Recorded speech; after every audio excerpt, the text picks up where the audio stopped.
I noticed my Shamina Begum video got quite a lot of responses. I believe it's over 2,000 now. And that's not surprising because she hasn't been out of the headlines in the last sort of fortnight. But what's increasingly coming up is another British jihadist by the name of Jack Letts, who's kind of got this unflattering nickname, Jihadi Jack. Well, I've just watched two interviews with Jihadi Jack, one from ITN, one from Channel 4 News. Now, the Channel 4 News one is from 2016. The ITN one or ITV one is from earlier this year, in fact, a few days ago, presumably. And his tone is very different in both of them. Now, I actually phoned into LBC Radio, the London-based radio station, about Shamina Begum, and I agreed with the host Matt Stadlin that this was not we shouldn't be treating Shamina Begum like a harmless young girl. I think that's astonishingly naive, given that she is still very much an Islamist and has shown no remorse. I understand there's been another interview where she's starting to change her tone a bit, but I suspect she's being directed that way.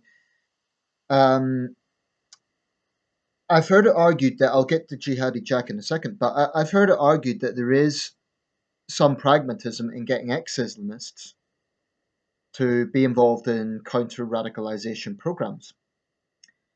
And there are two ex Islamists I admire, Majid Nawaz and Ed Hussein. Both men have dedicated their lives now to fighting Islamist ideology, but I don't think they ever got involved in Islamism to the extent of these ISIS recruits. They certainly went down a pretty dark path towards Islamist ideology, but as far as I know, they certainly never joined ISIS. This was before ISIS was around, but there is merit in getting ex-Islamists to be involved in counter-radicalization programs, but the key there is X. I don't believe either Shamina Begum or this guy Jack Letts, I don't believe either of them have truly changed their views.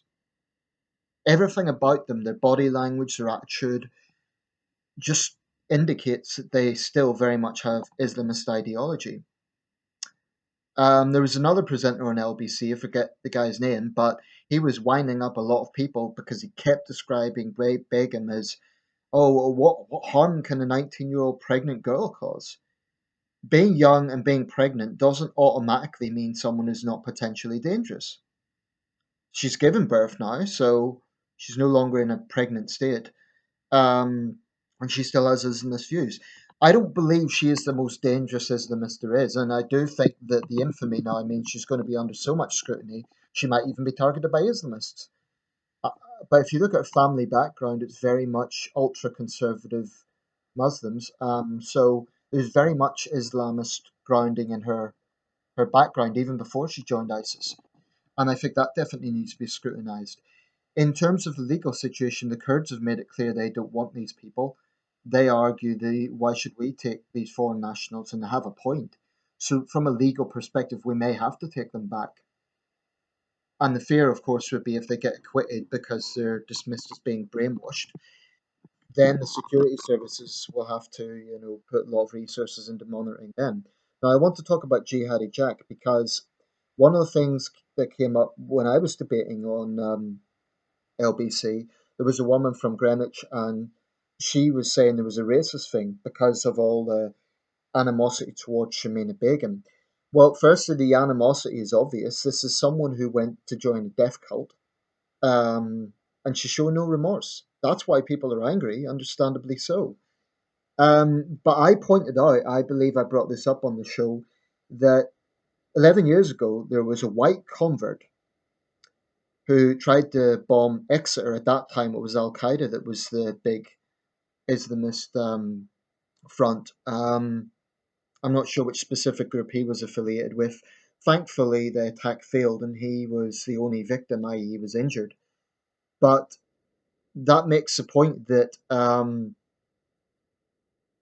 this idea that targeting Islamists who are of Asian heritage is racist, it ignores the fact that there's just as much disgust against white jihadists. I would argue actually the non-Muslim converts may be even more dangerous in some ways. So it's nonsense to try and turn it into a race issue because I don't believe that's what it is. Now, this guy, Jack Letts, is notable because he comes from a middle class Oxford background, non Muslim background. He was a convert.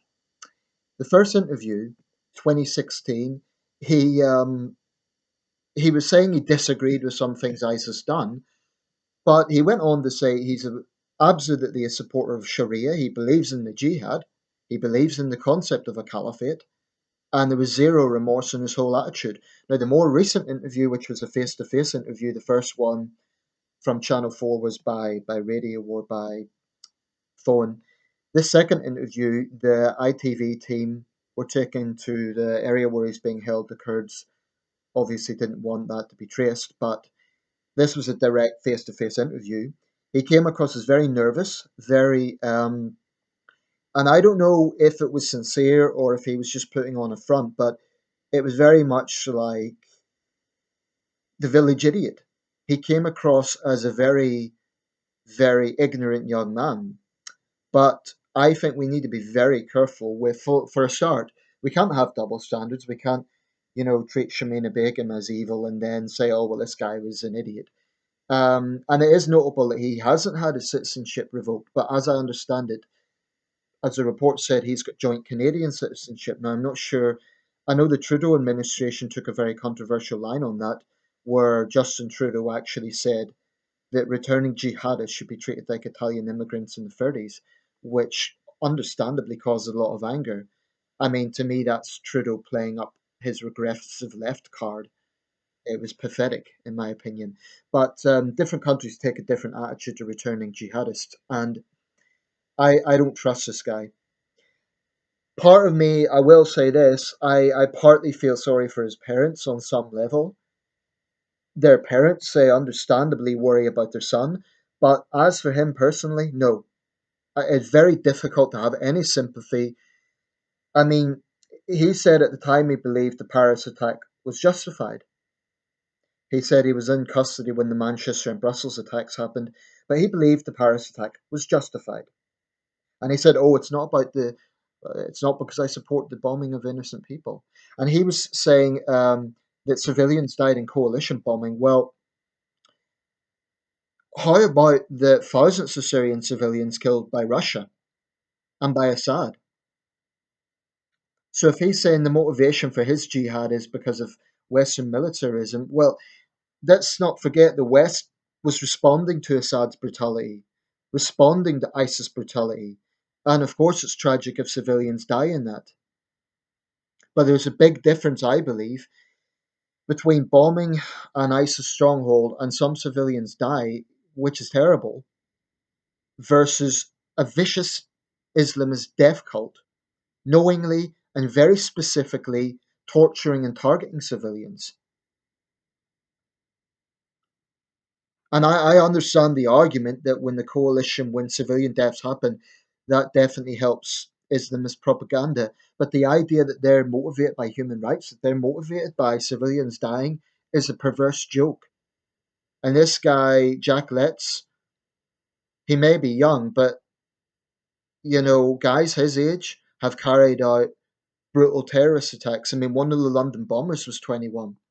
So I think we should treat him exactly the same as Shamina Begum. If that means stripping the British part of his citizenship, then that should happen.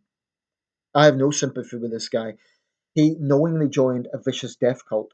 His 2016 interview definitely shows no remorse. His 2019 interview, I think he was trying to play up like, oh, poor me. Incidentally, Shamina Begum's family had this photo shoot where they were holding a little teddy bear, and it was so blatantly set up to make them look sympathetic. We do have to be hard hearted about this because it comes down to the question about national security. Um, and I don't think these people can be trusted. If they have to come back, they need to be charged with treason. If that means adopting the Home Secretary's updated definition of that, then so be it. We have to send out a message that we're tough on this, and it's not just for the sake of it, it's because that is the right thing to do. I think it would be, I mean, this isn't just about Britain. This is about those Yazidi women who were made sex slaves. I mean, what's perverse is let's just try to make on this sort of chivalric thing, like, oh, let the women go back first. Yeah, you're such a gentleman. You joined a death cult that enslaves. I mean, we don't even know what he's done,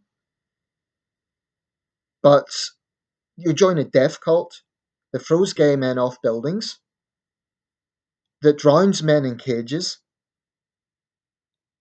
that enslaves women sexually, then decapitates them and throws them in alleyways. That I mean, the list goes on. ISIS is the most sadistic terrorist organization in human history. I think they even go beyond Boko Haram, Al Shabaab, Al Qaeda. I mean, all Islamist terrorist groups are vicious, but ISIS gets a gold medal in sheer depravity, and it's a good thing if they're wiped off the face of the earth. So, this guy's lucky the Kurds have been treating him so well. They could very easily just shoot him in the head. I think under the circumstances, the Kurds have been incredibly patient. And so looking at his interview, this whole thing, oh, I miss my mum, I miss Doctor Who. Let's remember, this guy went to Syria. Okay, he was a teenager, but even if you go with they're victims of brainwashing, they're still dangerous. Even if you go with the argument, it's not their fault because they're young and they're victims of brainwashing, doesn't make them any less dangerous. And the point I made on LBC was we don't feel sorry for paedophiles because they may themselves have been abused as children. We have to look at this in a hard hearted way and think, well, in the end of the day, the priority is public safety. If they have to come back, which may well be the case, then they should definitely be tried for treason. And I just think they're putting on this whole narrative now of trying to get people to feel sorry for them and insisting they were just brainwashing. I mean, his parents claimed he suffered from mental illness. But if that's the case, if he's so vulnerable, if he's so fragile, I mean, I sympathise with him to an extent, but they sent him money, knowing full well he was a member of ISIS. They're being investigated now. And I don't know, I just think that we have to be hard with this. There are some circumstances where British nationals are in trouble abroad, and I think, okay, well, that country has a deeply flawed legal system. For example, particularly with drug mules, I'm far more, how can I say, analytical of that, or how can I put it, a more sympathetic, and I'll say that because I think there are some circumstances where people can be falsely accused of something, and they're dealing with a legal system that has zero due process. Now, the Syrian regime, they're obviously not going to get, if they're tried under a court with Bashar Assad, it's a evil regime that tortures dissidents, so they wouldn't get a fair trial there. But the Kurds, I think, would be treating them with remarkable patience. And the Kurdish point of view is legitimate. Why should we have to deal with them? Why should we have to spend money on them? Why should we have to continuously, these people are foreigners. So I really feel that you need to read between the lines because this guy is putting on a whole thing about, oh, I miss Doctor Who, I miss my mum. And it seems to me he's making out that he's more ignorant and stupid and naive than I think he really is. Because if you listen to both interviews and you listen to the 2016 interviews, he's got a rabid hatred for non-Muslims, including his own parents. Um, he believes in a caliphate. He believes in Sharia law. And like I say, the guy that tried to attack Exeter was said to have learning difficulties. It may well be that these Islamist groups are taking advantage of vulnerable people, but that doesn't make them any less dangerous.